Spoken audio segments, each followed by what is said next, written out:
Hi there, my name is Tony and I'm a curriculum specialist for Everyday Mathematics, and there were a couple of points that were made in your email about implementation, and I just wanted to make you aware of a resource.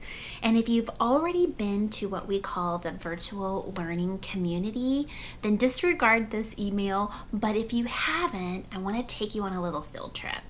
So in your main menu for any grade in ConnectEd, you can actually click Virtual Learning Community under the Professional Development tab.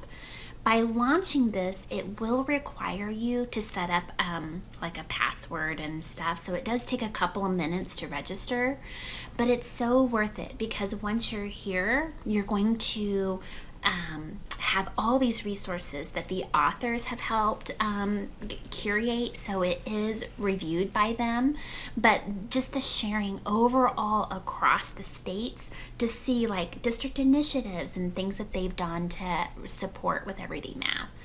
One of the things I really wanted to make you aware of though is by clicking Find Resources and scrolling down, you're going to see the two icons. This is like everything about everyday mathematics, and right here it's support for e-learning. So let's click it because when COVID came last year, teachers were scurrying around and needed help thinking about what are the most critical lessons that I need to be aware of to cover.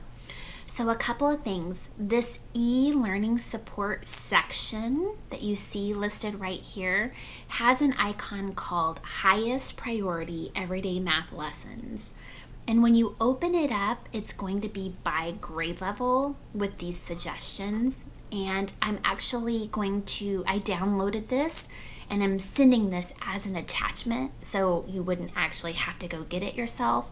But just to show you, when I open it up, you can hop into first grade and it will show you the name of the lesson and then other little tips about it or notes for the focus part of the activity. And if you don't see a number, like lesson 7-2 is missing, that's been deemed as a lesson that could be, quote, let go.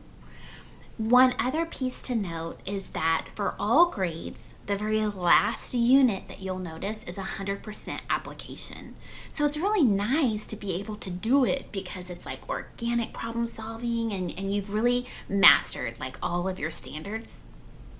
But you can see that when we have to make these tough decisions, that is a unit that we can have confidence that at least we've taught and exposed all of the learning needed.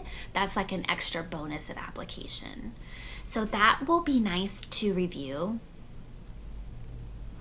And the very first one that greets you is Remote Learning Guides. By opening up these guides, it's a little bit different tip. So this is actually showing Unit 1 guides, but in your review, if I open up first grade here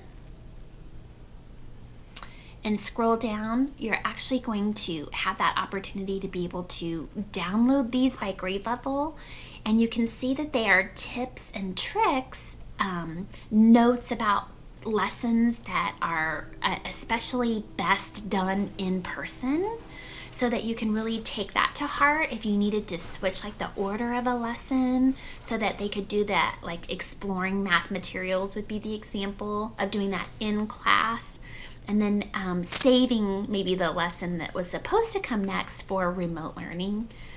You're going to see here that link to specific notes and things that they can even use at home. So really utilizing the digital resources.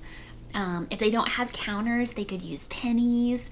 So this guide kind of helps think about when kids are not with you, what are some things that are best for them to do from home and materials to use. So I hope this was really helpful, but if you guys have any follow-up questions, don't hesitate to reach out. Thanks and have a great day.